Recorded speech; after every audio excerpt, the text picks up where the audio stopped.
Hey, we had a call come in. Time to turn the music off. Forrest Nash here. Listeners, we've got another caller live on 189.16, The Scream. What's on your mind, caller? Hey, Forrest. I just wanted to phone in and say that I think I speak for everyone when I say that you're providing a real service for Gallows Creek tonight. It's cool what you're doing, man. Well, I'm just doing my job, friend. Anyway, tell me about yourself. What's your name? Are you keeping safe tonight?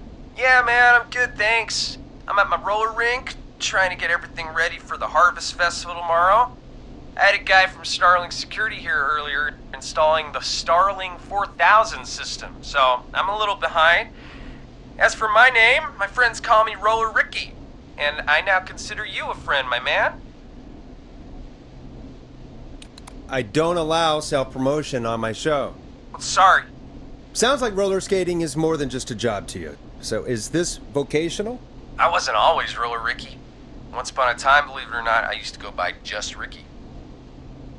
Yeah, back then, things were pretty rough. I used to roll with a bad crowd. Not all bad, but there was one guy. Anyway, some bad stuff went down. I harbored a lot of guilt for a long time and turned to the bottle. I didn't really talk about it or even know how to talk. It's just how it was. That bottle took the best years of my life. Or so I thought. It's never too late, Roller Ricky. How did you turn things around? I joined a support group. I opened up about my problems, and sharing that burden just took so much weight off. It's a long story from there, but I found roller disco. I learned how to have fun again, cutting loose and making shapes. Now whenever I get down, I get down. I'm finally free from it all, man. It's important just to talk to somebody. That's the first step. Ain't that right, Max? Aw, hello, Max. Well, he certainly sounds like a good boy. Max is my emotional support dog. He's a rescue dog, but I always say he's the one that rescued me.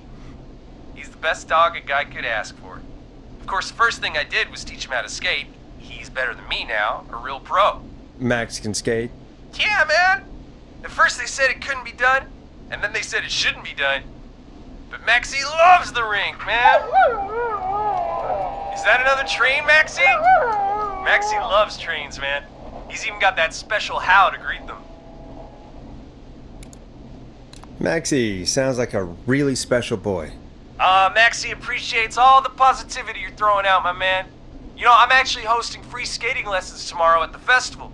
I think it's a great opportunity to give back to the community. Man, all this talk of skating's got me itching for a boogie. Before I switch my radio off for the night, could I request a song, Forrest? Something I can groove to, you know, something funky. It'll be me and Maxie's final boogie breakdown tonight. Then I think we'll take it down a level. I can do that. Thanks again for calling. You and Max, be safe now, okay? Bye, Maxie. You got it, man. Peace. Well, folks, this next one goes out to Roller Ricky and Max. Enjoy.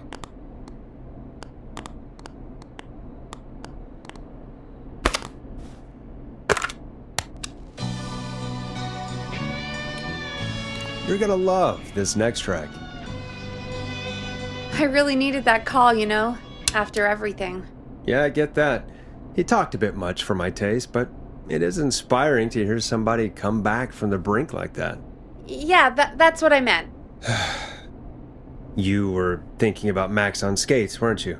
Well, would you look at that? Another caller on the line. What are the odds? Better take it. Welcome back to 189.16, The Scream. This is Forrest Nash. How are you tonight, caller? I'm doing okay. I made it home safe. Gary! Hey, I just wanted to thank you for doing what you could earlier. You know, even though not everybody made it, and, I don't know. Hey, it's okay. You were so brave earlier. You're safe now. I wanted to ask you why. Why he didn't... Why am I... Why what, Carrie? Why did he spare me? After what he did, why let me go?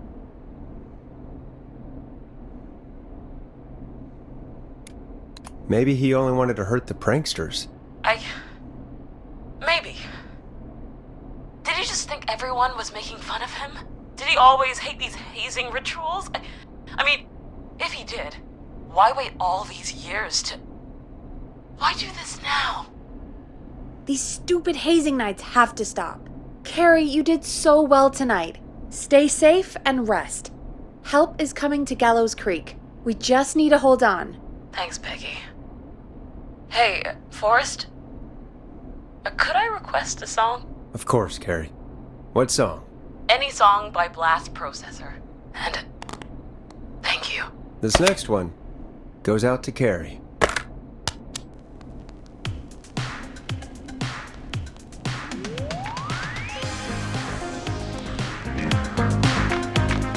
You know, what Carrie just said has really got me thinking. About what? The whistling man left her alone. Why? There must be a reason. When it comes to masked whistling killers, I don't think a reason is a key part of their process. Well, it's something to consider. I need to take a break. If you want to stretch your legs, now's the time. Just hit the Peggy button when you want to get back on air.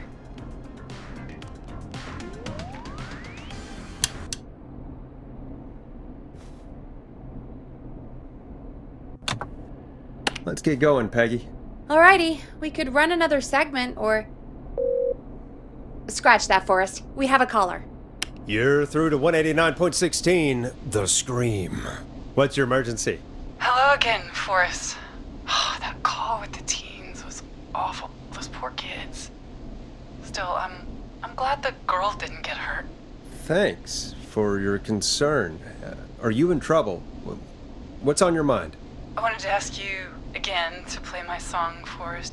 You said you were gonna play it, but you didn't. Your name was Dawn, right? What, Peggy? Yes. Oh, well remembered. My name is Dawn, and I wanted to ask you again to play my tune, Forrest. Long Ride Home?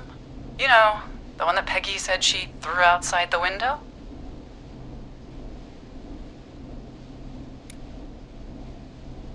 But we don't have that song.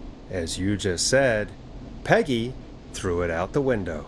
But, Forrest, you do have it. It's just outside the window. There's a serial killer on the loose. I can't just go outside hunting for a record. I'm really sorry, Dawn, but we just can't get it right now.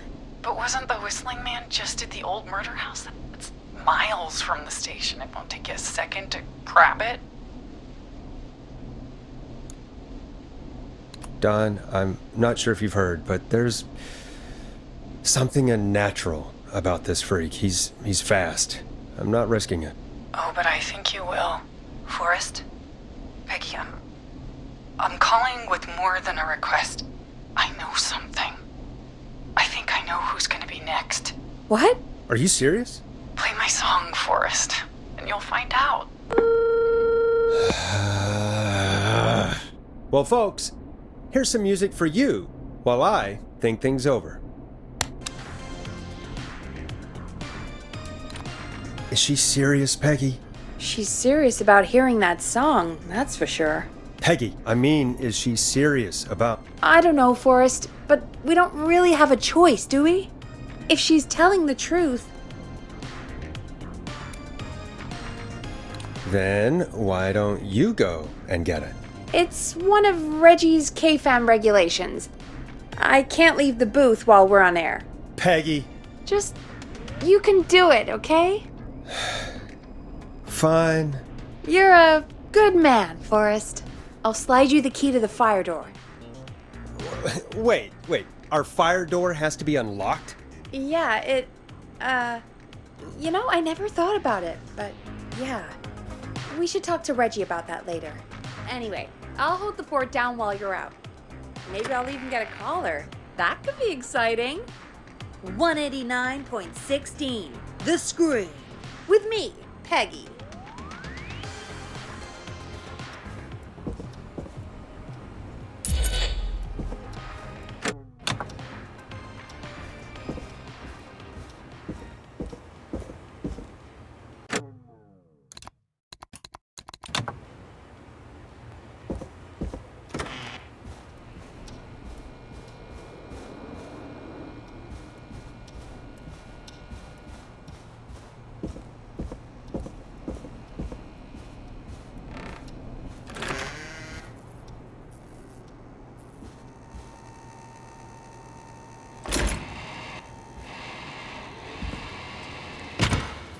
You know, I hope she'll be happy when I'm brutally murdered by the Whistling Man. Out here, in the open, alone.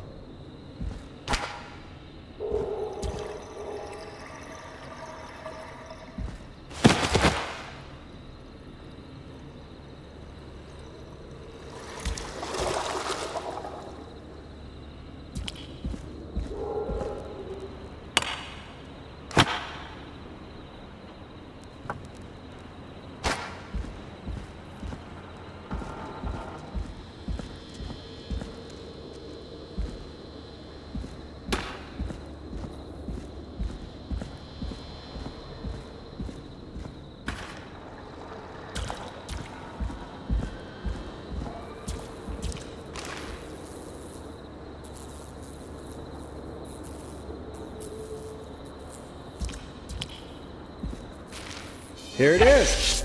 Long ride home.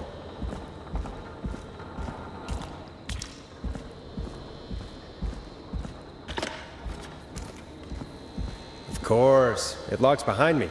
And of course the key doesn't work on this side. Fantastic.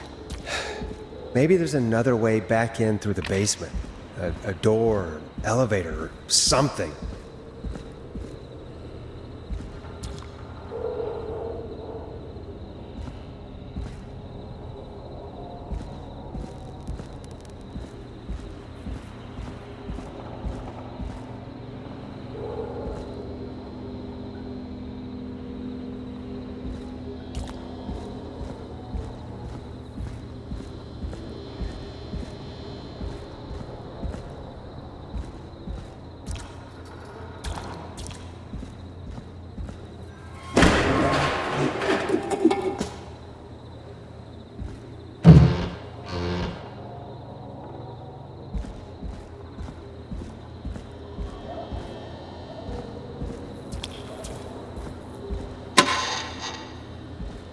Looks like I'm gonna have to hunt around for some new fuses.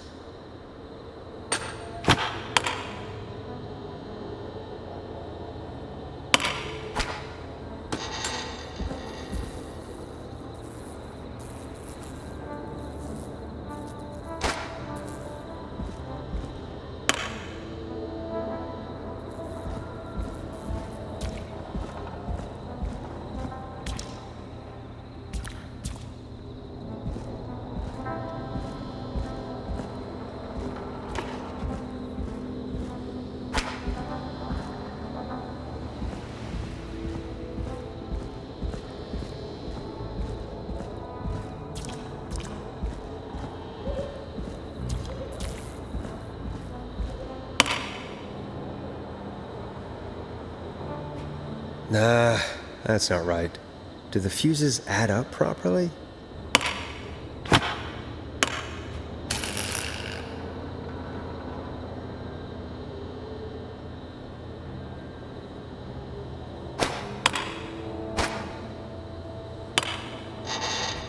Bingo!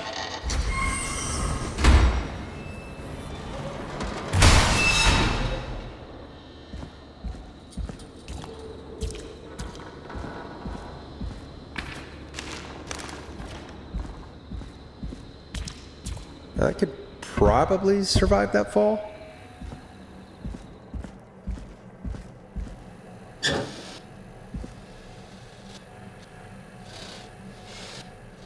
Looks like the janitor's closet. What did Peggy say his name was? Clive?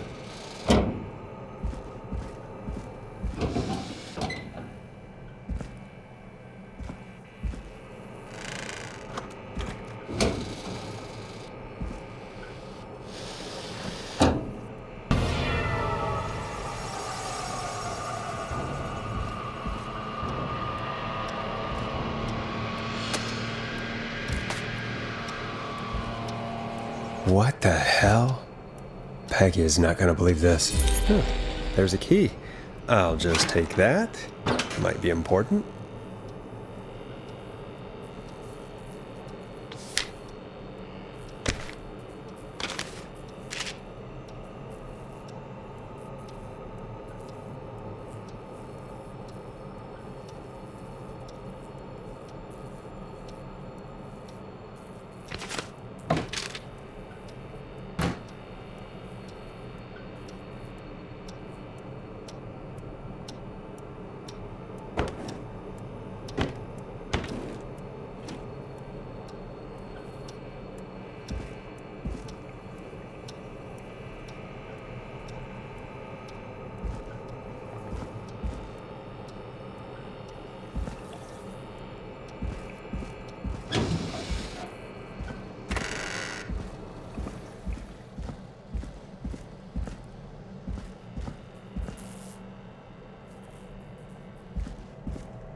I wonder how the show's going.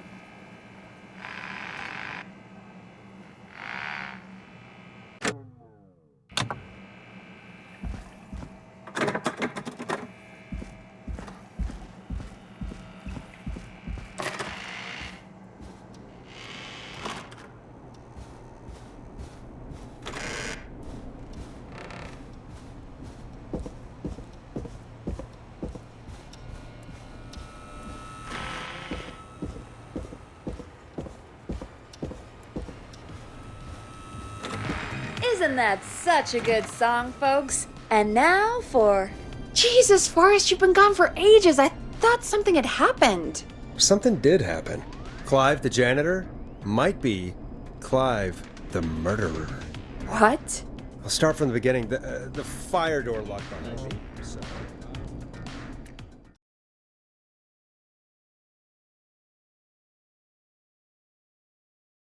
Why did you heave that thing all the way up here? Because the basement's creepy as hell, and I don't like standing around down there. Fair. All right, let's run through this again. We have a creepy board you found in a creepy basement, made by our creepy janitor, who you think is the creepy whistling man. Yep. And on the creepy board are the names Chuck Brody, Kim Walker, Rebecca Allen, and Aunt Williams. Correct. And you think one of these people will be the whistling man's, Clive's, next target. That's right. And we've got to find them. You said there are 4 locations listed there too? The hospital, the power station, the gas station, and the trailer park. Clive must think the target is at one of those locations. Forrest, you're gonna have to figure out if any of the potential targets are at one of these locations tonight. Hit the button if you need any help. How's it going? It's not going well. I could use some help. Okay, let's review the basics. We need to work out who the next target is. There's 4 locations, right? And 4 people. We need to figure out if anyone is at any of the 4 locations tonight. And if they are, we can call them and warn them. There must be some connections between the notes. That makes sense. Great. Need any more help?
I'm good now.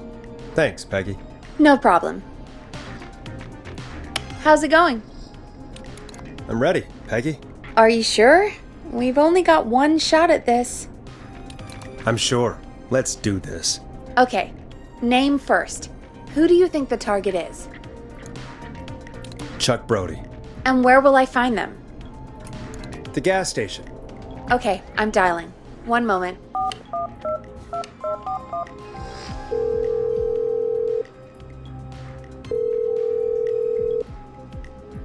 Hello? Chuck Brody! Listen, I know this sounds crazy, but we have reason to believe the Whistling Man is coming for you. You need to get yourself and everyone else out right now. The Whistling Man? Who the hell are you? Who is this? This is Forrest Nash. Listen, the Whistling Man's back. We found a list with your name on it, and Oh God. It's today. The year I finally let myself forget. forget what? Forget. No, man. I gotta get out of here.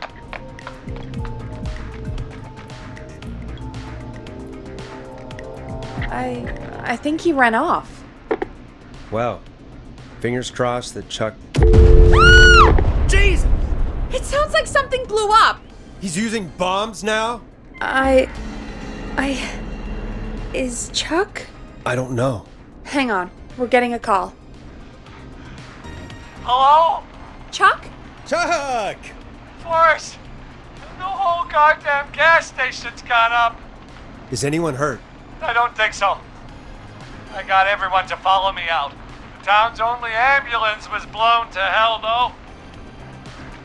Yeah, damn it, that fireball threw me. I've got to get to the hospital. I'm not feeling great. Forrest, man, I can't thank you enough, but damn, I gotta go. Wait, Damn it. We lost him. What was that about today? Oh, Forrest, the call board is lighting up. Get us into some music while I deal with this. Here's some music while we regroup here on KFAM 189.16, The Stream.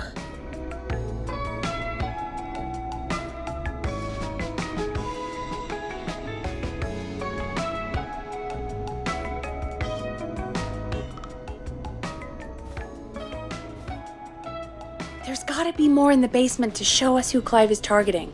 And if that's the case, we can get ahead of him. Stop the killings before they can happen. Forrest, we need to go back down. By we, you mean me, right? Yep. Like I said, I need to handle all these calls. Maybe start with that creepy mannequin room you mentioned before. I still have a lot of questions about those, by the way. Me too.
A key? Was this always here? I must have missed it when I brought everything upstairs.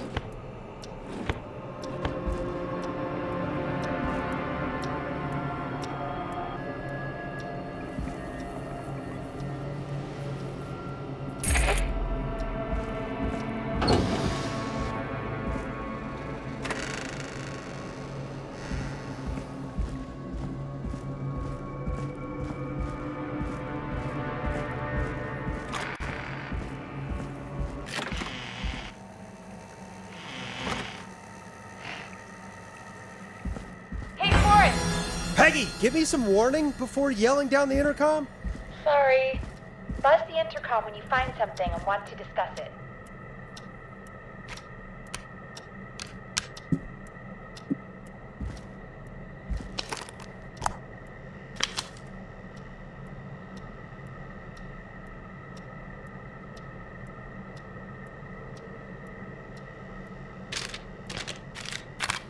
Peggy, I've found a tape and a map down here.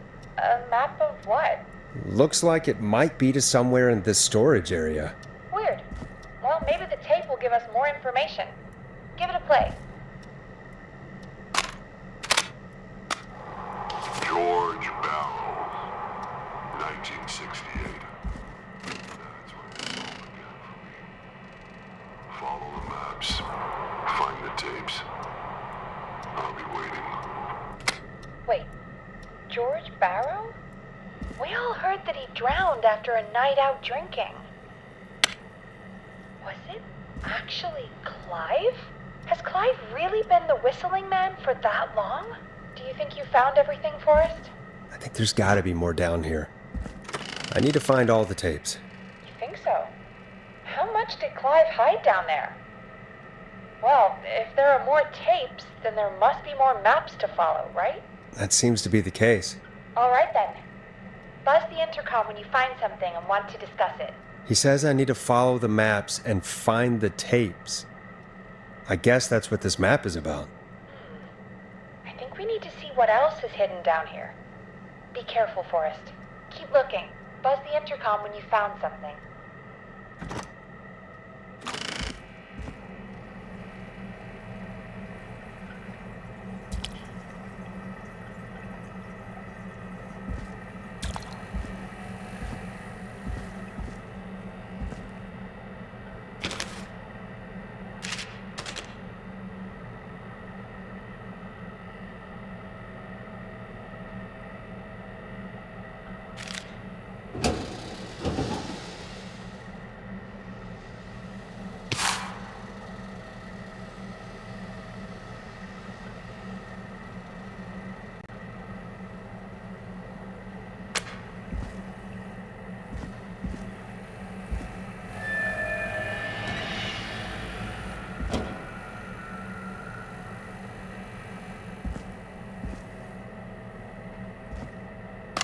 Time of autopsy is 7 a.m. Cause of death is asphyxiation from drowning. The degree of rigor mortis indicates that the subject has been deceased for 5 hours. That puts the time of death...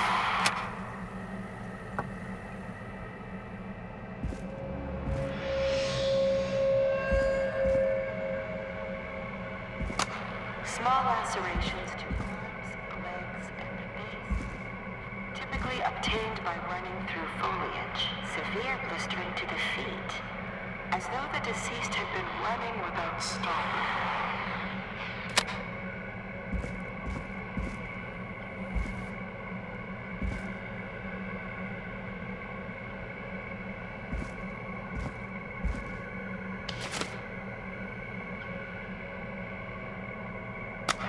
Preliminary toxicology results shows no signs of inebriation.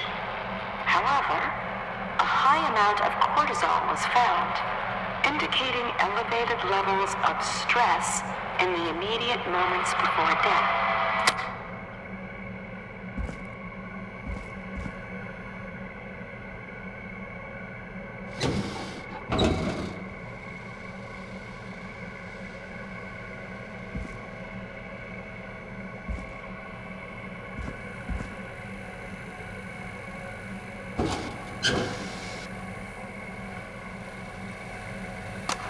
Additionally, there appears to be a post-mortem injury to the arm. It looks like it was trapped in a car door.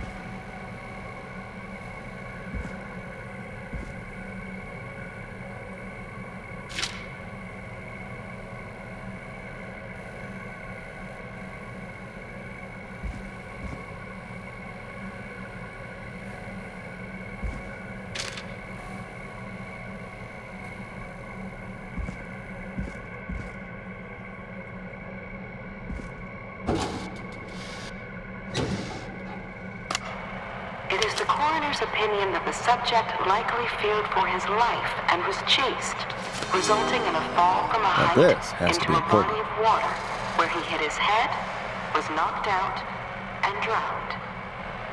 Following that, he was moved. Dr. Silva, we need to have a talk. Is that recorded? Shut it off.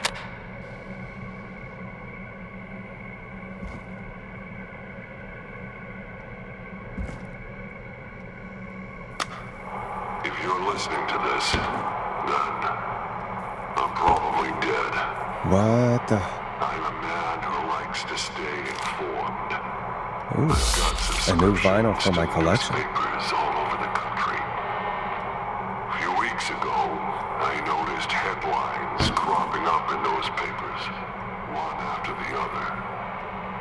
headline about a murder.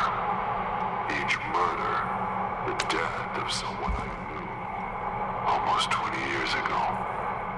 And each one drawing closer to Gallows Creek. Drawing closer to the anniversary. None of us are innocent, but I don't think we deserve killing. All I hope now is that I can save some folk from the worst, and I can. I don't know. Do something to make up for what I did back then, I guess. I didn't kill anyone, mind you, but that's past mattering. Now, there's more I could say than I should say, but my employer made it clear that my family would pay a high price if I ever spoke out. So, hopefully I've said enough for you, listener, whoever the hell you are, to start putting the truth together. What the hell? Peggy is not gonna believe this.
What have you found, Forrest? It's an autopsy tape. Doesn't say for who, but I think it must be for George. Poor George. He was so young. Something's bugging me, Peggy. What do you mean? I swear I recognize the voice of the woman talking on the tape. I just can't place it. Seriously? Do you think you've met her before? I don't know. I mean, I just got here recently. I don't know. Found another tape. It talks more about how George died. What did it say? It sounds like he was running for his life. Sprinting through trees and bushes, getting cut up all over. What would drive someone to do that? I'm not sure yet. There's also a tape about a toxicology report. There were no signs of drinking or that he was on anything. What? But everyone said he went swimming drunk and drowned. It was in the newspaper and everything. I found a written autopsy report. What does it say? According to that, it's just like you said at the start. George drowned after getting drunk. Said he liked to fight, too. But that contradicts the tape. I know. And I think I know why. There's a note with the report that says, "I'm sorry I made you do this, Virginia." If it was on the autopsy report, then Virginia must be our coroner. Wait, the caller from earlier, when we had to call the takeout restaurants, wasn't her name Virginia? If only she had made it. Then we might have learned more about what's going on. It's okay. We did what we could. The takeout idea was a long shot as it was. I found a tape that introduces a new detail to the story. Post-mortem injury. Apparently, his arm got caught in a car door. A car door? Yeah, after he died. How do you suppose they can tell? How can they tell? I'm a radio producer, not a coroner. In another tape, the coroner comes to the same conclusion as I did. George was running from something. Maybe an animal? Maybe, but then there's this next bit, where the coroner thinks he was moved. post-death. Moved the body? How weird. At the end of the tape, someone burst in and demanded Virginia stop recording. I think it was Clive. This is starting to make sense now.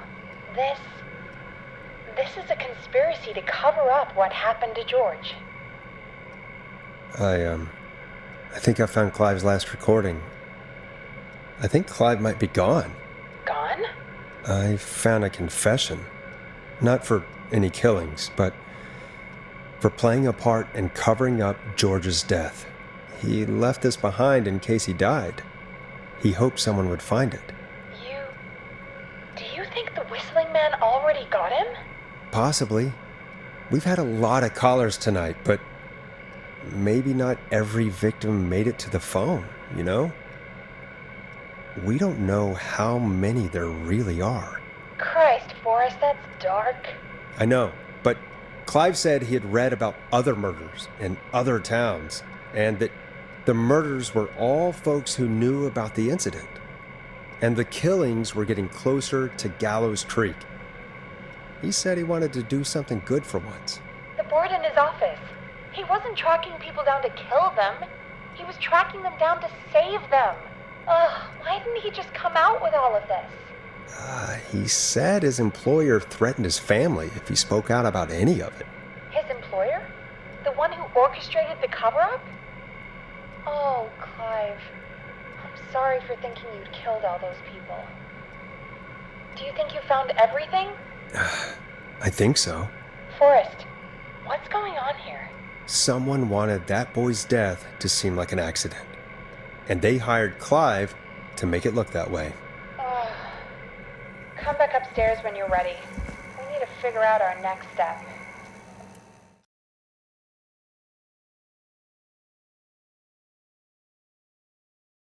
Thank God you're back, Forrest. I've been running out of stuff to pad our airtime with. Peggy, you work in radio. Forrest, I'm stressed. I mean, really. How are we supposed to keep a show going with all this happening? Beats me. But we gotta do it, and we're going to. You're right. So, what's the plan now? Maybe we could have called Sandra, see what she knew. Well, you know, we win some and we lose some, I guess. I guess. Looks like we've got a call coming in. Welcome to 189.16 The Scream, with me, your host, Forrest Nash. Hi, Forrest. I know this is really out of the blue with everything happening tonight, but I wondered if you could send a special birthday message to my uncle. You know what? I'd welcome a change of pace. I'd be glad to. Thank you, Forrest. He's my Uncle Ronnie. His first name's Peter, but he never liked his name. But since he always had salt and pepper hair, even as a kid, can you believe it? Folks always called him Pepper. Thanks for the history lesson. Is there anything besides happy birthday you'd like to say to Mr. Pepper? Oh my God damn it! Yes! Tell him he can get the best birthday deals and party packages here at Putney's Pizza. Starting at You son of a bitch! Stop calling us! Sorry, Forrest. Let's just move on. We've already got another caller on the line. This is 189.16 The Scream. I'm Forrest Nash. You're on the air, caller.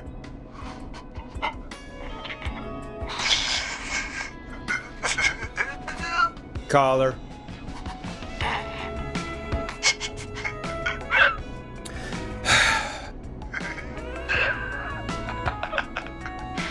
Ponty. Ponty's Pizza always delivers. Come rain or sleet or whistling man, we'll be there.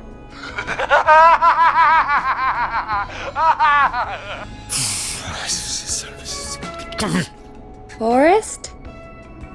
Forrest? Are you okay? Forrest? I hope the Whistling Man gets in with his own pizza slicer. Jesus, Forrest? Sorry, that was That was too much. It's okay. It's been a high-stress night. Don't worry about him anymore, okay? Not for tonight, anyway. I think he's spent for now. We've got another call, whenever you're ready. Folks, don't spend your money at Pawnee's Pizza. That's all I'm gonna say about that. Moving along, I'd like to welcome another caller to 189.16 The Scream. With me, Forrest Nash. Who, may I say, is calling? Well, hello again, Forrest. Dawn. I bet I know why you're calling. I'm sorry I didn't play your song. There's a lot going on. But please? Never mind that now. Forrest, I'm calling because I need your help. Are you in danger? I sure am. Do you mean... Yes, he's after me now. you? I think so. He must have heard me on the radio helping you.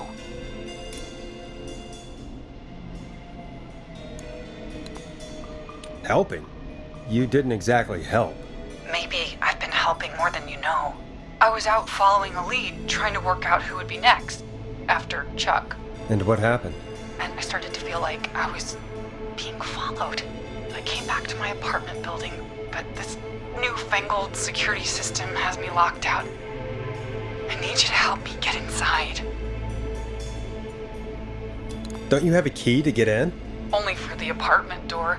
The front gate requires an entry code. The future is electronic, I guess. I need that code to get inside. Which apartment block do you live in? Maybe one of our listeners lives there too. It's the new Woodside apartment building between the town hall and the trailer park, but I doubt any of your listeners live there. I don't have many neighbors. Sounds like a prime piece of real estate. The sound really carries at night. Shit.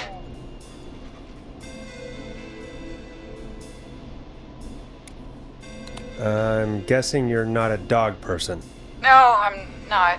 It's my neighbor's dog. Boy, I wish he'd muzzle that thing and... Oh. And now he's blasting David Scopo out of his window. Listen, I can't get any...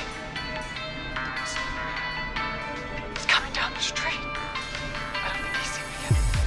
Forrest, please. I need your help. I need the code for that security system, or I'm gonna die.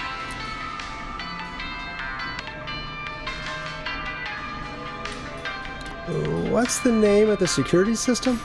There's a sticker on the box. It says Starling Security 4000. There's a keypad, and it looks like it wants a 6-digit number.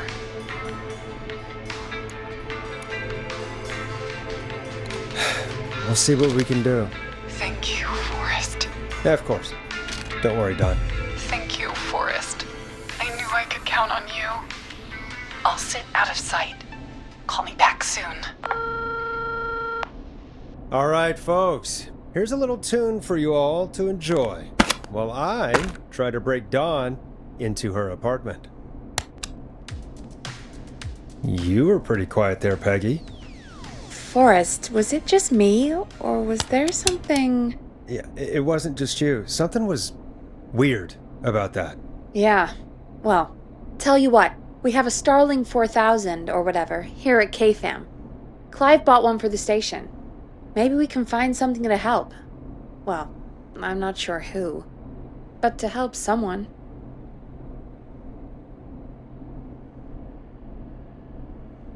Okay, so she's locked out of the Woodside Apartments, and somewhere, Clive probably has the papers for the Starling 4000.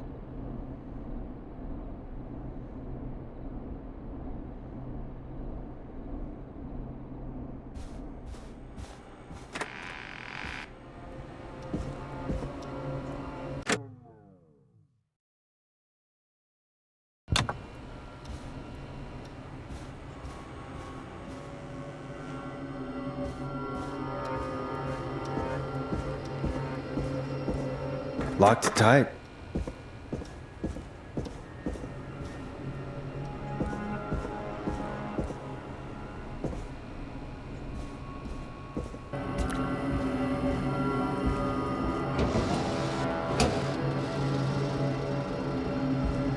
Order delivery form. Starling must have left this by accident. The system's not even installed at Woodside. Starling 4000. User manual. Ah, these codes should come in handy.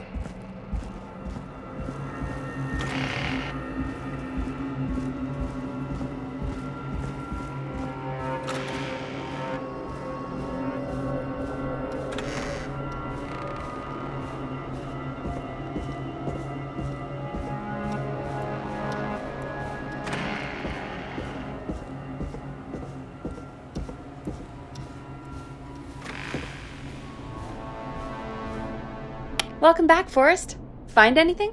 The Starling 4000 security manual. It's got a bunch of codes. Good. And did you find anything else? I saw a list of everyone else who bought the Starling 4000. Know who was on there? Oh my god. Roller Ricky! Do you think we should give him a call? Is that crazy? I don't know what you'd say, but... That might be a good idea. Okay, one moment. I got the number here. Patching you through.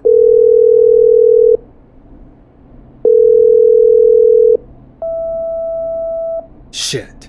He probably can't hear it over the music. Forrest, I don't know about this. This is super weird.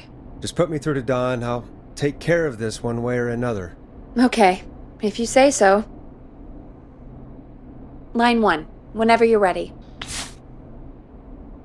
Don, are you there? This is Forrest Nash from 189.16, The Scream. Oh, thank God you're back. I've been so afraid. What's the code to the gate? The code is 311212. Thank you, Forrest. I'm sorry. Maintenance are not currently available. Please call back between... Maintenance? I think you gave me the wrong number on purpose. Well, I'll just do this the hard way. Forrest, what did we do?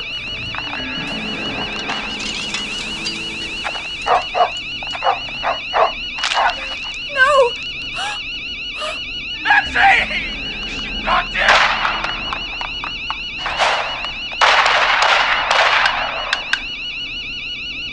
I'll hunt you down!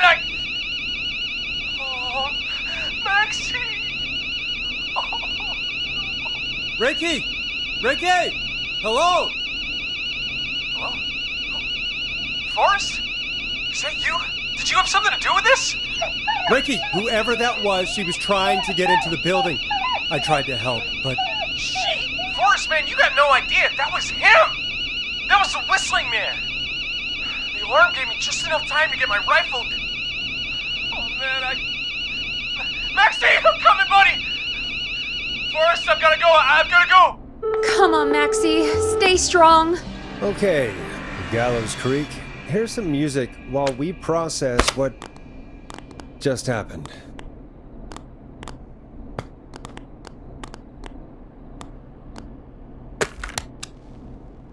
So, the whistling man is a woman?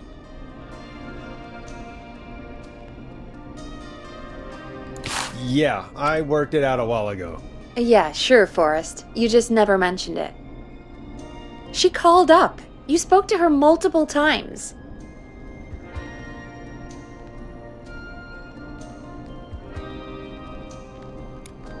Yeah, she seemed pretty normal.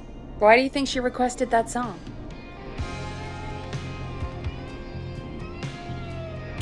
To get me outside? Maybe, but how? She didn't know the song was outside to start with. That's right. She never actually attacked me out there. So? What now? I guess I should make an announcement. We do have new info. Okay, kill the music and you can make the announcement. Okay, you're live in 3, 2... Hey folks, this is Forrest Nash here. I hope you're all safely locked inside. For those of you listening to that last call, you might be wondering what to make of it all. Here's our take.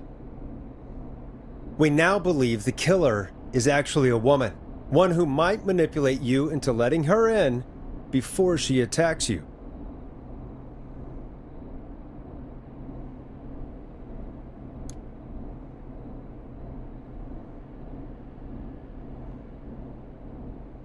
I'm sad to say, but it's time to trust no one. The killer was calling themselves Dawn. This could be a fake name. If anyone needs help or you have info on the killer, please call in. You folks have my new number, right? It's 911. Hopefully, our next caller can help shed some light on our killer. Hey, we had a call come in. Okay, folks, time to take a call. You're through to Forrest Nash on 189.16, The Scream. Hey, man. Murphy? Damn straight. What's going on, Murphy? You in danger again? Nah, man. I've just been listening to the show here at home. And since you asked folks to call in if they could help out, well, I'm calling. I mean, I don't know if I'll have much to say, but I figure I wouldn't be a good role model to Fernando if I didn't try to help, you know? Sounds good. What have you got? What do you want to know? Well, what can you tell us? I don't know, really. All right. Well, do you know anything about the death of George Barrow? Absolutely nothing. Okay. What about the killer herself? Herself? Man, I didn't get my ass kicked by a lady. The man I went toe-to-toe with was a man. You heard the last call, right, Murphy? Yep. So you know it's a woman, and you were trained by a VHS, Murphy. I know, but... Man, how could it have been a woman under that mask? Let's just move on. Do you know anything about the history of the Whistling Man? No, sir. Tonight's the first time I ever heard of him. What? I moved here 3 years ago, man. What do you want from me? Well, this was a waste of time. Oh, hey, man, I didn't know it was going to be a Gallows Creek pop quiz. Now, if you'd have asked me about gators... Forrest, we have a call coming in. Sorry, Murphy. I think that's all we've got time for right now. All right. I'll catch y'all with the gator talk later. Night! Well, folks, that was a bust. But perhaps our next caller has more they can tell us. Let's find out. This is Forrest Nash, and you're listening. Please help me. My name is Casey Moore. I'm at 25 Nancy Drive. My best friend's been stabbed. He's bleeding everywhere. I don't know what to do. Please help me. Is he still breathing? Yeah, but he's bleeding out fast. I really need help. Please. Take a breath. We'd been out at the reservoir. We were heading back to his place when we heard this whistling all of a sudden. He just started freaking out. He screamed at me, told me to hide. I'd never seen him like that, and I just panicked and ran and hid in a bush. Oh no. Forrest. Then what happened? He went up the road and talked to someone. I couldn't really hear or see anything. It sounded like he might have known the person, and they just stabbed him. Casey, was he talking to a woman? I don't know. They had a mask and wore all black. That's all I know. Please, we need help here. I'll get you help, but I need to know. Where did the masked person go? They left. They left him to bleed out. I waited until they were gone, then dragged him into the garage and called 911. Wait, why didn't she make sure he was dead? I don't know. I think I heard them say something like, "It's not so funny now, is it?" before they left, but please, he needs to get to the hospital. I can't drive, so we need an ambulance. Forrest, the ambulance was destroyed in the explosion at the gas station. You should get all the info you can. Can you tell us where your friend was stabbed? They stabbed him in the stomach, and then stabbed him again in his leg when he was on the ground, and it's... Oh, the knife is still there in his leg! What's your friend's name, Casey? It's Jason! Jason Parker! We'll be right back. Peggy, patch us through to the hospital. On it. Phoning St. Gabriel's now. Switch to line 2. Hello, St. Gabriel's Hospital. How can I help you? Hi, this is Forrest Nash from 189.16. We have a stab victim at 25 Nancy Drive named Jason Parker. He's been stabbed in the stomach and the leg. He's bleeding heavily. Oh God, I'm sorry. But the ambulances, well, you know. I know, but please, we need something, or he's going to die. Forrest, Listen, you're going to have to get him here. We need to see him, and we can't get there ourselves right now. We don't have any way to drive him right now. And even if we did, he's bleeding out fast. Alright, listen. We need to buy him time to get here. That means stopping the blood first, and then finding someone to stabilize him. To stabilize him, you really need someone with first aid training. Do either of you have any? No. Me neither. Damn it. I'm really sorry about this, but I have other patients who can't wait. All I can do is talk you through the procedure as quick as I can, and then leave the rest to you. You think you can handle that? We don't really have much choice. Hit me. Okay, from the top. If he's bleeding out, then you need to get him comfortable and try to stem the bleeding.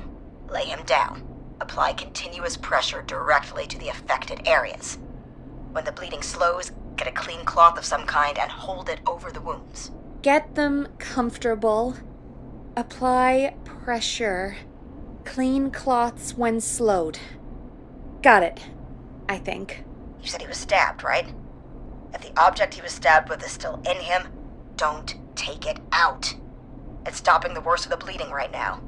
If anything, you should secure it so it stays where it is. I wouldn't have thought of that. It makes sense, though. God, that was a lot of info. But I think we can handle this. Glad you got it so far, because there's more to go. This is a lot to remember. Are you sure you can't stay on the line? We're wasting time. Please, just let me continue. If he's lost a lot of blood, he may enter shock. If he does, act fast. If you applied a cloth and it's bleeding through, don't remove it. Just apply another on top of it. If it's safe, elevate his legs to get blood circulating to his vital organs.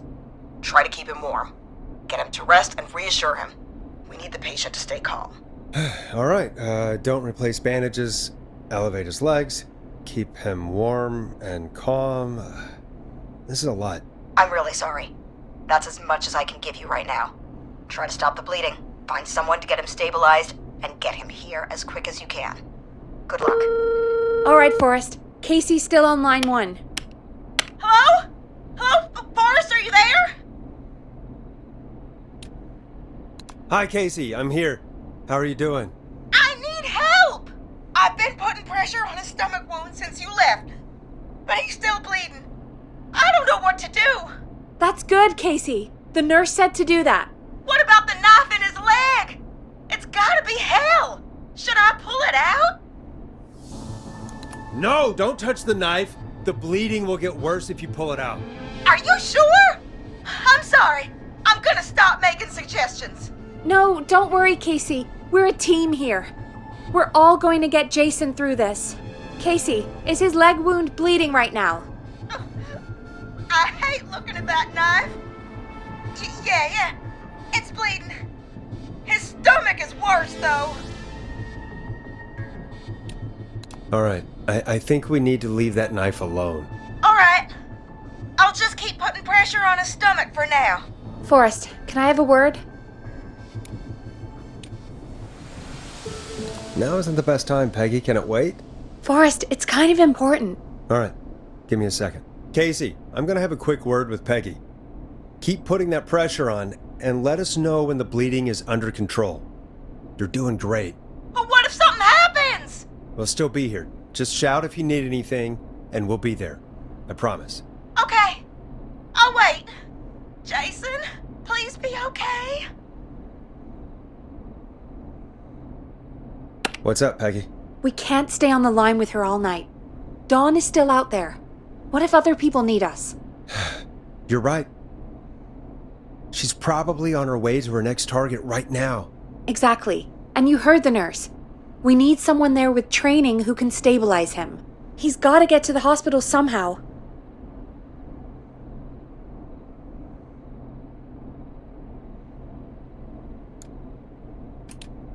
She said there was a car there. I know she doesn't know how to drive, but we may not have a choice. Forrest, that's a terrible idea. Never mind hurting Jason. She might get herself or someone else killed. Don't suppose you have any ideas then? I might.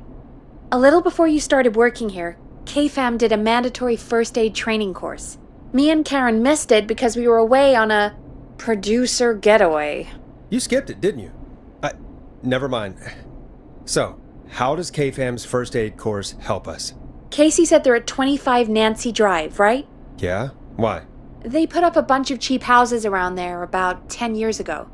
So a bunch of people here at the station live around there. Do you think any of them could help Casey and Jason? Probably, but I don't know who lives there.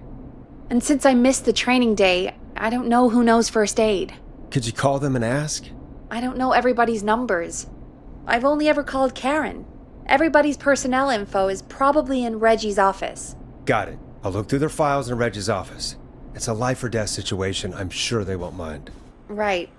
But there are a couple of problems with that.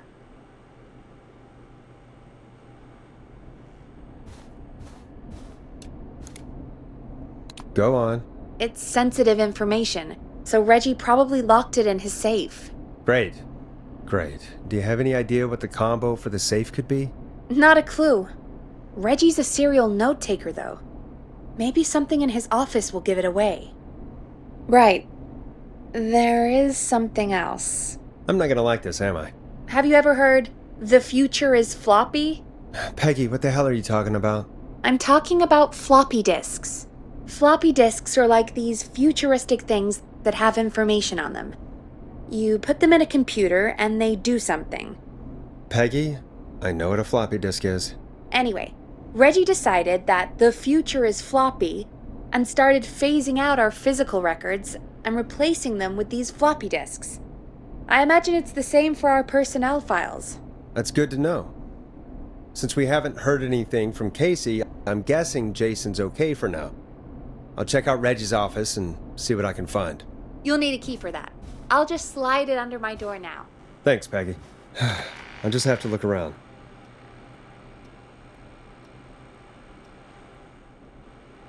Good. I'll patch my mic down to the office, so you'll hear me over the intercom.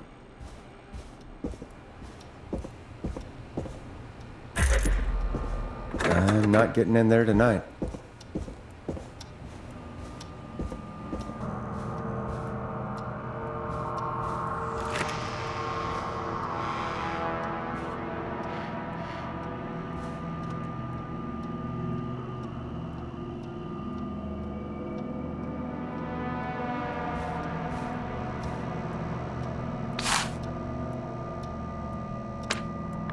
Looks like I need a 4-digit code.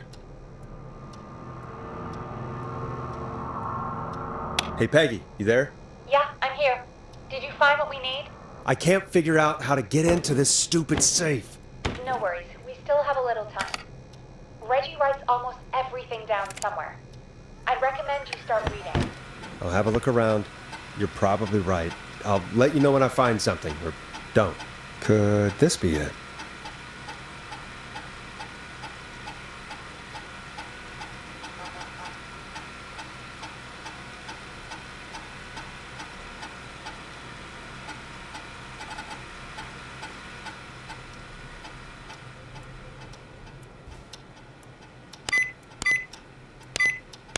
Nice!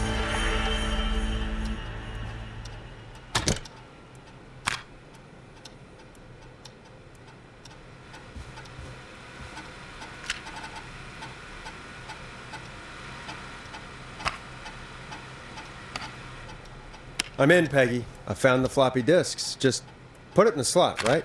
You got it. Remember, we need somebody with medical training who lives near 25 Nancy Drive. Let me know when you've got somebody. And don't waste time on anybody that can't help us.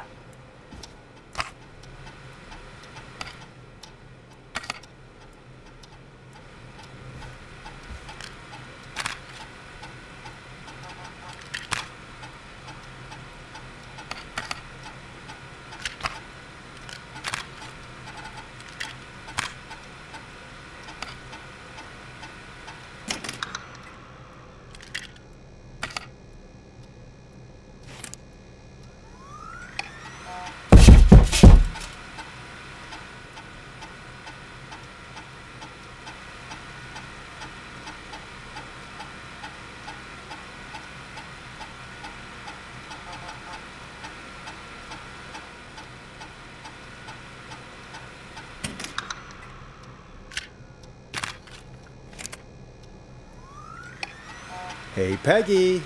I think Reggie's on to you and Karen. Maybe don't bring those little drink umbrellas into work for a while. What? Why are you reading my file? You need to find someone who can help Casey. We already know I can't. Don't waste time. You're right. I'm sorry. I need to focus on possible candidates. I can read the rest of this later. Get a load of this, Peggy. Apparently, I'm a lone wolf type. Forrest, what are you doing?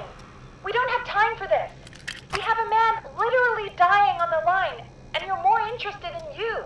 You're right. I'm sorry. I need to focus on possible candidates. I really shouldn't have read both. We're in a hurry.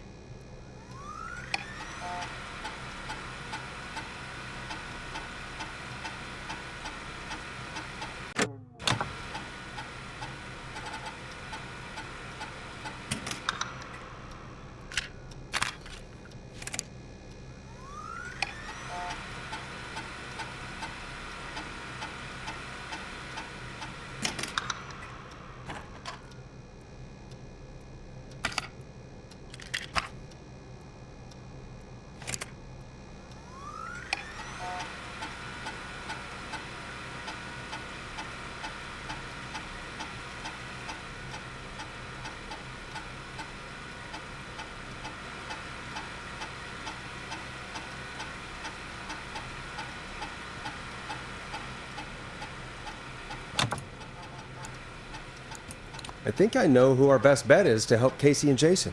All right, good work. Who should I... Hello? Is anybody there? Please pick up. Casey, I'm here. What's wrong? Jason started going pale. I tried to get him to rest, but he just threw up everywhere. What's happening? What do I do?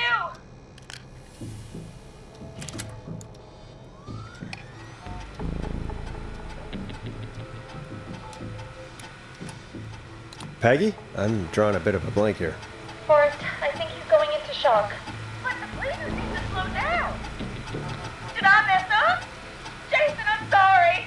Casey, calm down. You've done everything right. I need you to listen to me, okay? For Jason. What did the nurse say to do about shock?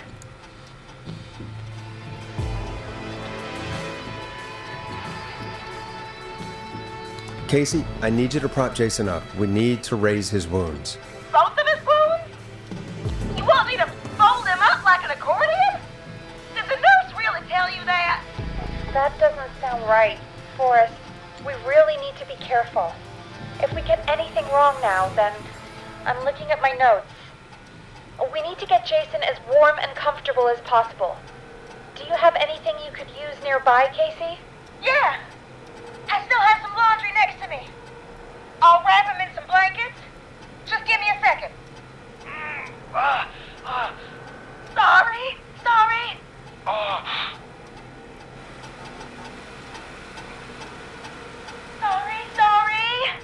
I'm done.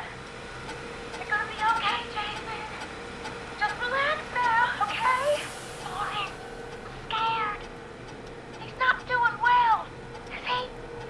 Is he gonna... Jason is going to be fine. Just make sure he knows he's going to be okay, okay? Okay. Please. I can't give him what he needs.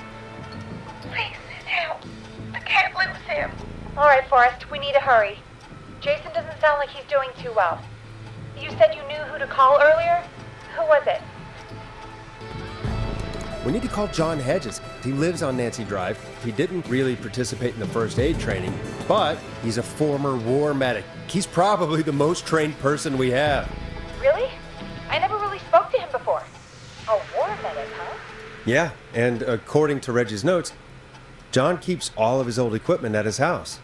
He's something of a hoarder. All right. What's his number? 5420735. Calling now. Let's hope he picks... Who the hell is this calling me at...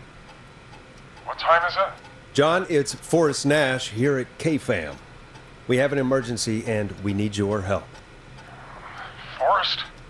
If this is a work emergency, then it can wait until the goddamn morning. Just leave me a note like everybody else.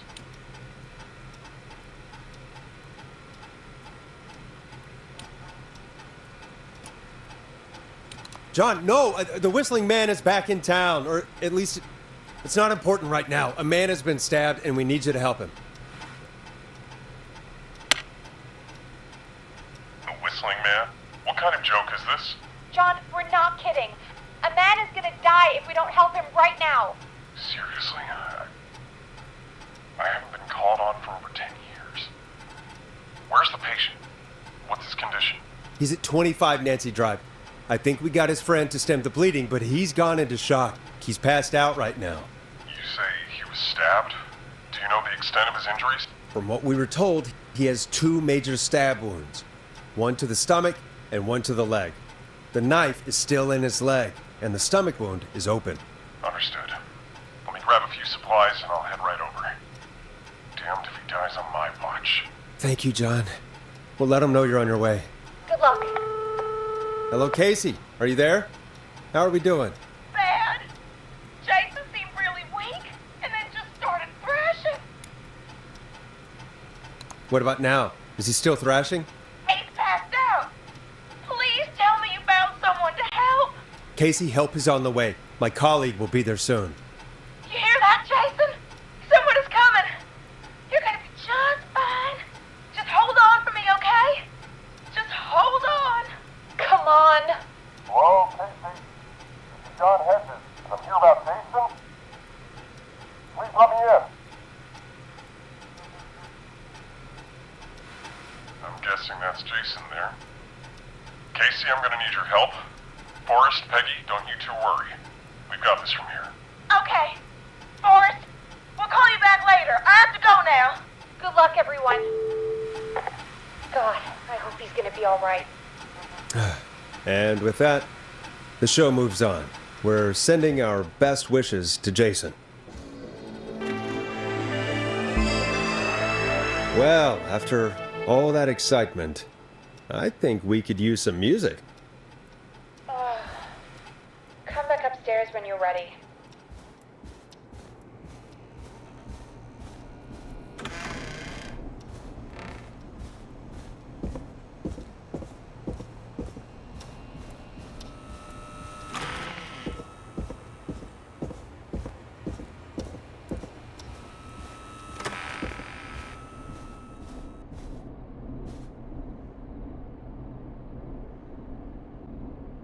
Dead air is a crime, Forrest.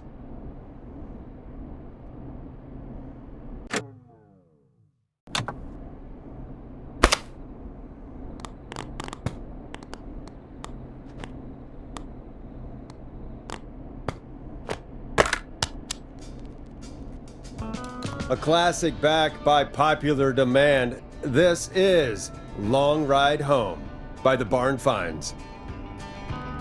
It's getting pretty late. This might be your last break for the night, so try to enjoy it. Give me a buzz when you want to go back on air. Let's roll. You got it. We've got another call coming through, too. Welcome back to 189.16, The Scream. I believe we have another caller on the line. How are you tonight, caller? Forrest, man. Hey, it's Roller Ricky. Good to hear from you again. How you holding up after everything? Is Maxie okay? Maxie is a little fighter, man. I just know he's gonna pull through. I think our roller show might be canceled tomorrow, though. I'm sorry again about how that went. Is there anything else we can help you with, Ricky? Actually, I think I have some info that might help you. Oh? What's that? You see, man, me and Jason know each other. You know each other? Yeah, we went to Gallows High and played on the football team together. He was a gnarly offensive linesman, and I was our star wide receiver. Runner Ricky, they called me. All right, and what does that have to do with tonight? Well, because George, the guy who drowned, he was on our team too. Keep talking. What happened? We had our first team party on the night he drowned. He seemed like such a good dude. Ricky, were you there when George drowned? No, man. Once the party turned, I beat feet out of there. Man, I remember George and his girl there. There was a whole lot of love, man. I could see it, you know? Ricky, please. What was her name? I never got her name, man. He just called her Bean. I didn't really know her before or see her after that. Then what did she look like? Please, tell us anything you remember. I just remember a pretty girl, man. I'm sorry. Ricky, you said the party didn't last long. What happened? We were just having a good time, and then the next thing I knew, everyone was running for their life. I looked up and saw a goddamn whistling man in the trees. And I never ran so fast in my life. I ran straight home. Didn't know about George until next morning at school. I'm guessing it was whistling night, wasn't it? That the whistling man was just another kid. Yeah. I don't know how George died, but I always felt like if anyone deserved to die that night, it should have been me. And Ricky, it wasn't your fault. You're not a bad person. I know that now, man. It took a long time to learn, but yeah, just thought I'd tell you all what I know. Thank you, Ricky. This helps. Thank you. You got it, man. Anyway, I think it's time for me and Maxie to free up your phone lines. Night, Ricky. All right, folks. Looks like we got a new lead in the case. If anyone has any info about this mysterious Bean, please call in. If she was George's girlfriend back then, she's probably in her mid to late 30s now. Huh. Oh, we have another call coming in, but hang on. What's up, Peggy?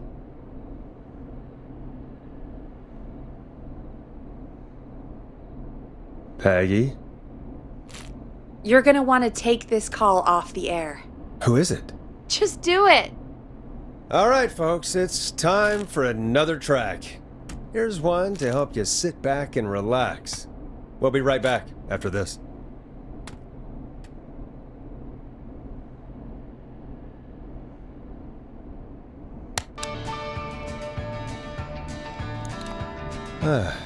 I hope this is good news, Peggy. Who have we got? Find out for yourself on line 1. Hello? Forrest! I'm glad I got back through to you. Sounds like it's been a busy night, huh? Surprise! It's Leslie, our 911 operator, leading the charge from Henderson to come save us. It's so good to hear from you. Are you okay? We're doing okay. Sarah and I are both happy to be headed back home. We're happy to have you too. Wait, Sarah? Oh, I mean Deputy Martinez. Anyway, we got back into radio range a little while ago. We've been listening in, but haven't been able to get through until now. It's been non-stop since you left. Please tell us you're bringing help. You bet! I'm leading a whole goddamn squad towards Gallows Creek as we speak. Turns out somebody had cut the phone lines. They had no idea what was happening. That's great news! That's crazy about the phone lines, though. Do you think the whistling man cut them? I'm guessing so. I don't know how the whistling man did it. But that doesn't matter right now. Listen, we're coming in hot, but we need your help. I know Gallows Creek isn't a big town, but if we don't know where the whistling man is, we can't get him. Her. That's where you come in. You can count on us. What do you need? It might be a long shot, but here goes. The whistling man already called up a few times. I bet she calls again. We're still a little ways out of town, so if she calls, stall her. Buy as much time as you can for us to get in.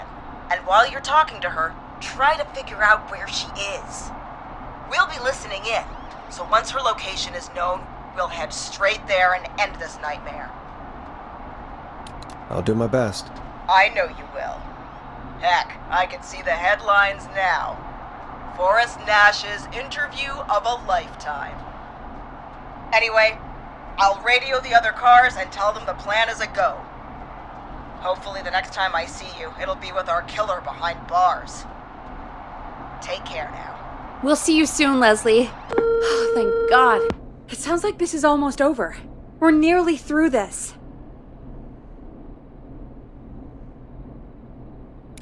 I hope you're right. The sooner this is over, the better. I am right. Trust me. Anyway, we should get you back on air. Taking callers is the only way to see this through. Bringing you back live now. Welcome back to The Scream with me, Forrest Nash. The line is lit up, but before I get to our next caller, I just want to say, things are looking up. It's almost over. But for now, let's bring in our next caller.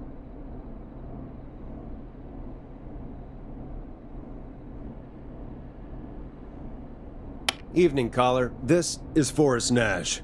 Forrest? Casey, is that you? Are you all right? Forrest, it's Jason. What about Jason? Is he okay? He's gone. Oh, Jason. Your friend. They tried everything they could.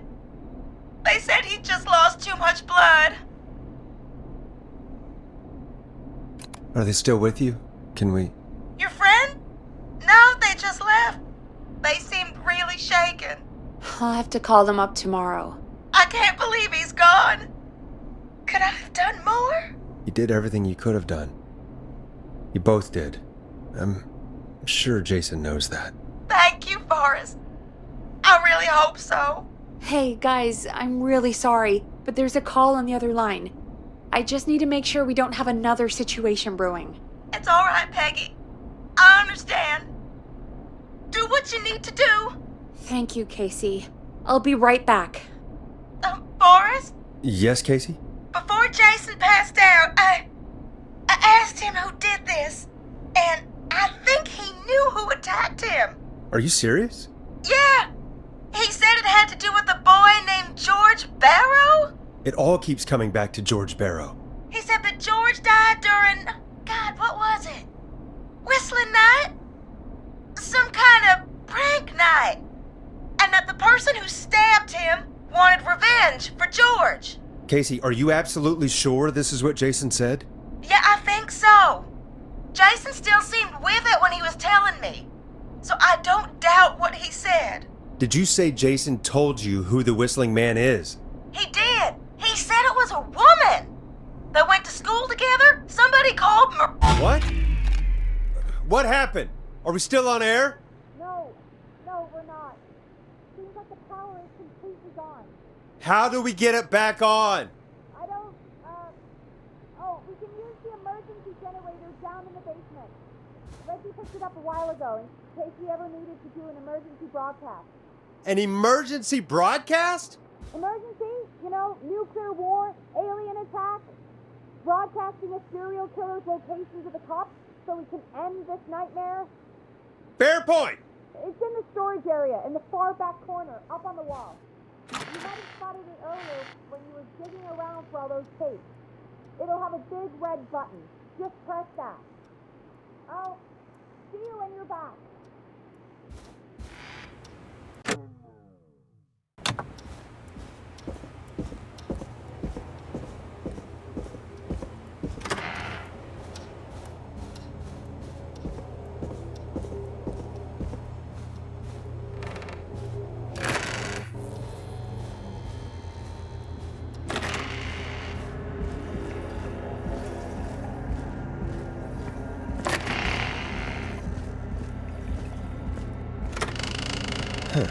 Far back corner.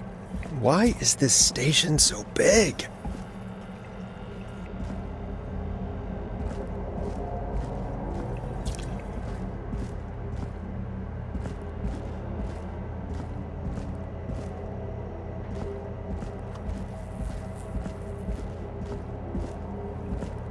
That must be it. Boom! We've got power.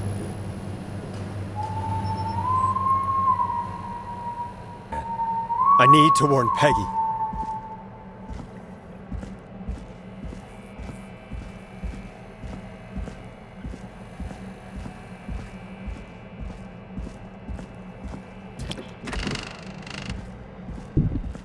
Peggy, are you there?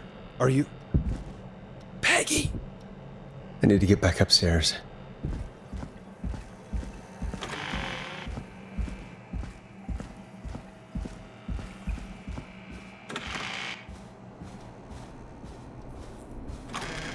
What the hell?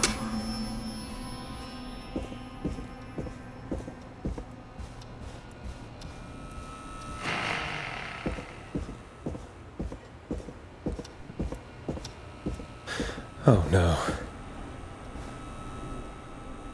Peggy! Where'd you go? What the... No way. This can't be happening.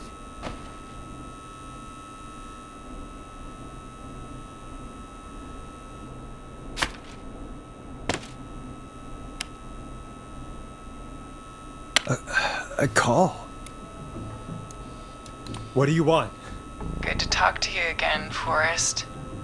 You know, I've really enjoyed our chats tonight. I guess we've had some moments. My favorite was when Ricky ran you out of the rink. Ha! You sure did get me then, Forrest. Where's Peggy? Have some patience, Forrest. It's almost the end of the night. Almost the end of the show. But it's not over just yet. Got a little time still. So let's make the most of it.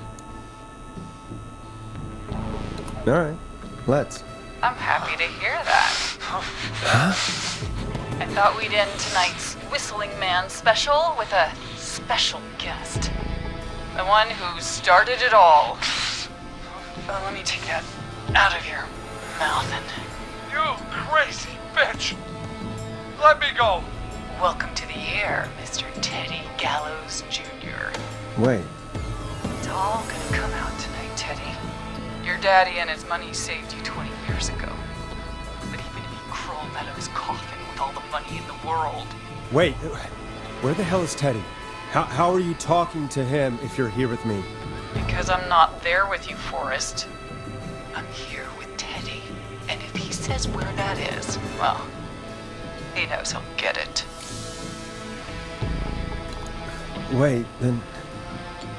Who am I looking at?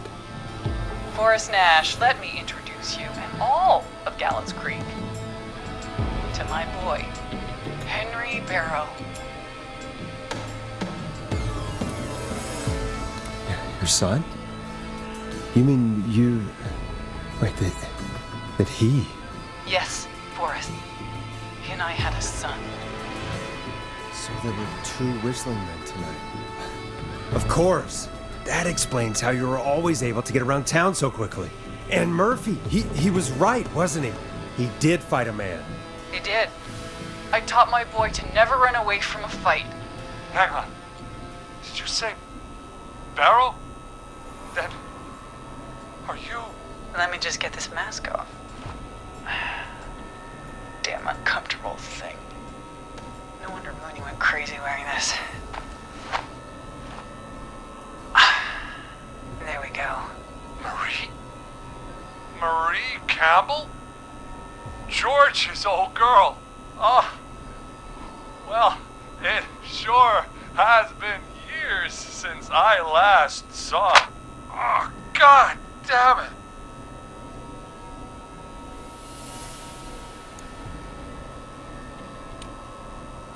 Where are you going with all of this? Everyone's gonna know now what Teddy did. He killed George that night. This night. 20 years ago. Listen to me. You're gonna talk when I talk to you. And not a moment before.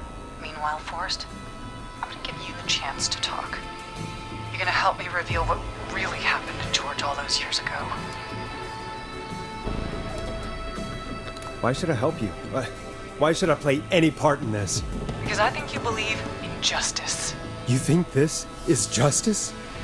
You have no goddamn idea, Forrest. These people you've been trying to save, they were all in on it. They all knew George was murdered, but... Murdered? Listen, I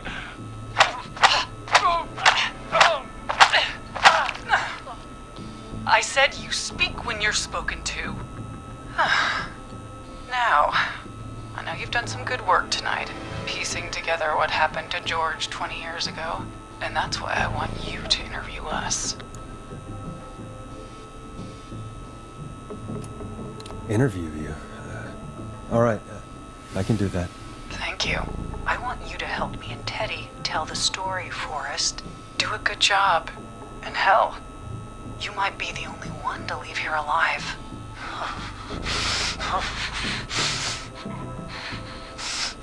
I need to drag this out.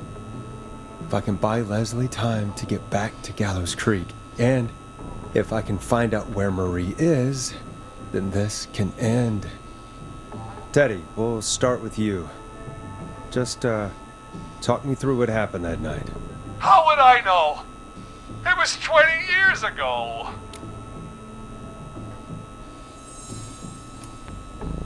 Do you want to die, Teddy? Because if you don't, start talking. Ow. What the hell? God damn it. Okay. Our first team party was coming up. And when I saw the date it was scheduled for, I had an idea for a way we could prank the new guys.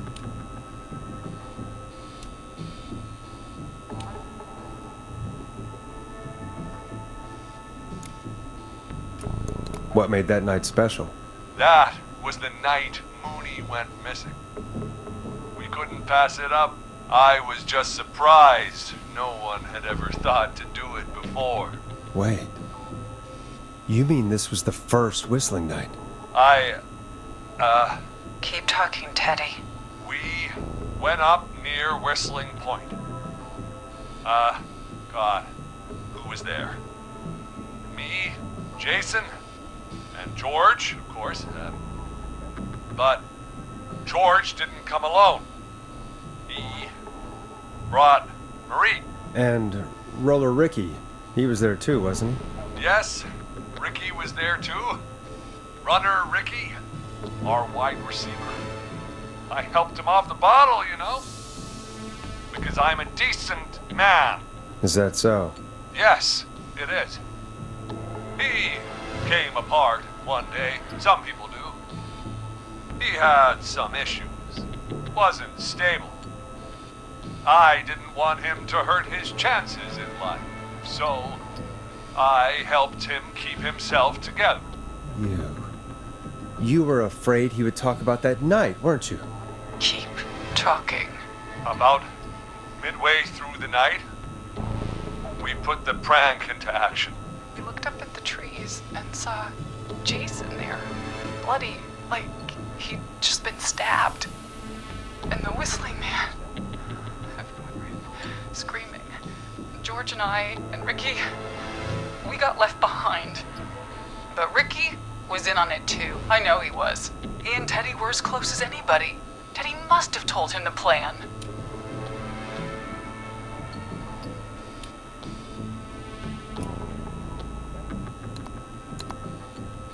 Did you ask Ricky if he knew or not? I didn't see any reason to. Why? Because Ricky phoned up earlier. He didn't know anything about it, Marie. What? He had no idea what was happening. He said he was as terrified as anybody. Isn't that right, Teddy? You didn't tell him, did you? Ricky never could keep his mouth shut. If we told him, he would have given everything away. But well, it doesn't matter. He didn't run his mouth enough to tell anybody about it afterwards. He's still guilty. It was just a stupid prank.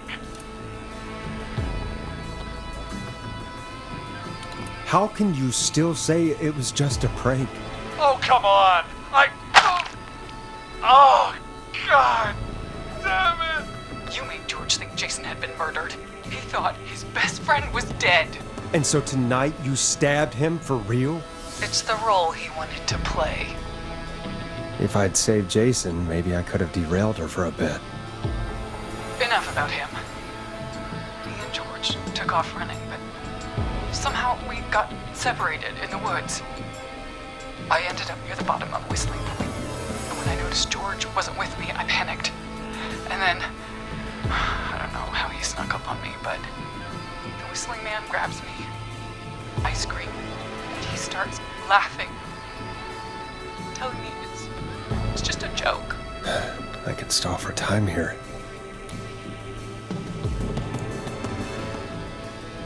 Tell me, what happened next? I suddenly recognized it was Chuck. Chuck Brody. He was the whistling man. Laughing away.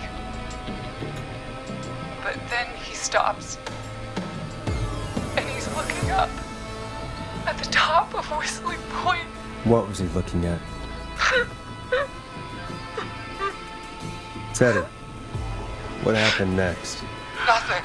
I mean, it was just... Teddy? George fell off Whistling Point.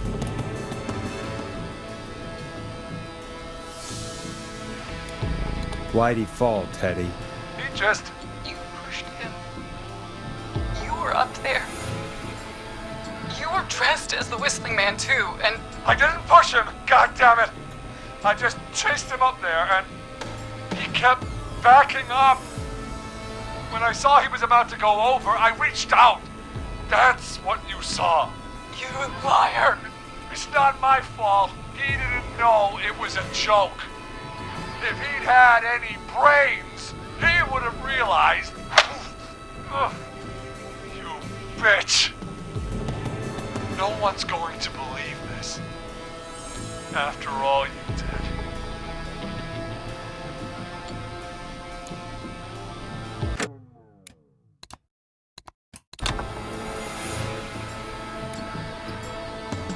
If she's lying, why the cover-up? My future was at stake, Nash. You know what it's like. People like us are bred for bigger things. I'm going to be the mayor of this town, Forrest. And then governor. And then, who knows? What happened that night was tragic. It should never have happened. But it was a mistake. It was just a stupid joke gone wrong. So my father sent Clive out to clean it up. Why should a blip ruin my future? George was a blip? He wasn't a blip, Marie. His father covered it up from there. I searched for George's body all night, but... You never found his body, Marie? I looked all night. Jogger found him the next morning, washed up on the river. Instead of telling the truth, she lied. She said she found him in the reservoir. Our jazz runner, Sandra Sharp. Guess we'll never learn why she lied now. Everyone was in on it, Forrest. Even the coroner wrote a fake report. Said George was drinking. That he just got himself into trouble. And... Fake report? I only heard the tapes. You'd be disgusted by it. If Dr. Sullivan had survived, then maybe... There's no excuse for what she did, Forrest. I did my part. I tried everything I could think of. I even went to the newspaper, but no. That coward killed the story. But Maurice Russell is dead now.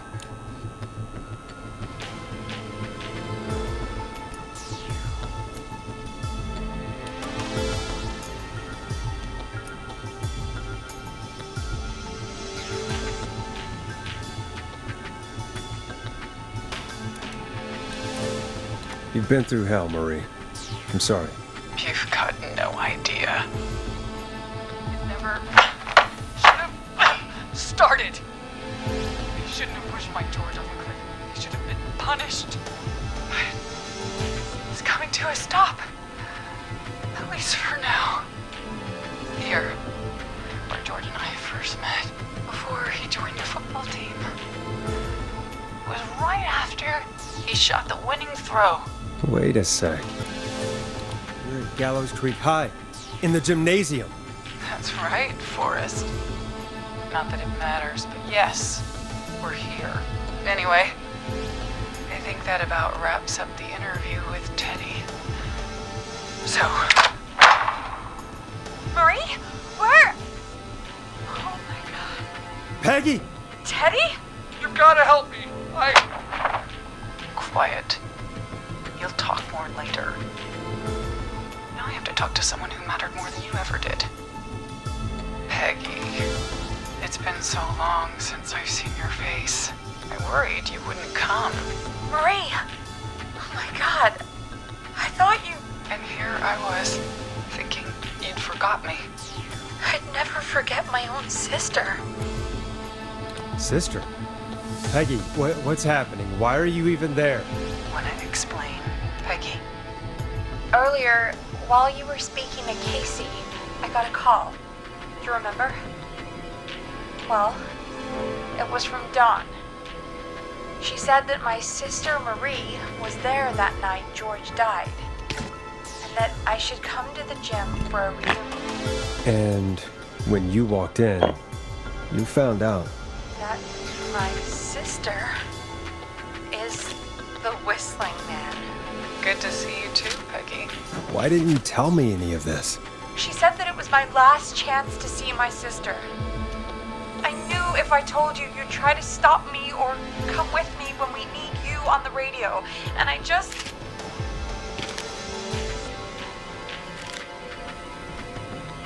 I'm sorry. This has to be a lot for you. What happened to you, Marie? You just disappeared one day. Disappeared? I was thrown out, Peggy. I begged Mom and Dad to do something about what happened that night, but did they care? No. They told me to stay quiet. They only cared when they learned I'd been with George. And Marie, I'm so sorry. I never knew. It's not your fault. Really, it's Mom and Dad I should be seeing right now. But since they're dead and gone, well, I'll have to settle for the next best thing. Don't. Marie, listen to me. You don't have to do this. Someone has to pay for what they did. Marie, please. Mom and Dad are gone, Peggy. Besides, you forgot me. Just like the rest. You forgot. Marie, Peggy never forgot about you. Keep your mouth shut. She kept a card from you. She kept it here on her desk. What card? The card you made me for my 8th birthday. What does it say then? Happy birthday, Peg. Now you're great and 8. Love, M. I never forgot you! Well, no one's gonna forget now. Peggy! No!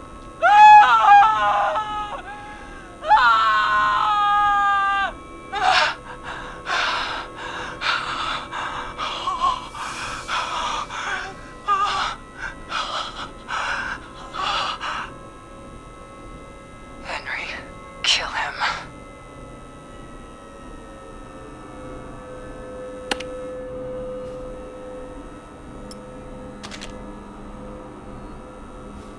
Henry, you don't have to do this. There's still time to make the right decision. Henderson police! Freeze! No! Henry! Get out of there! We have 1 wounded, 1 dead, and we're in pursuit of the suspect. Henderson police! Freeze! Forrest. Leslie, how's Peggy? She... Oh my god. Peggy, where's Marie? Gone. Bolted right as we got here. The police are right on her heels. Won't be long now. It's over, Forrest.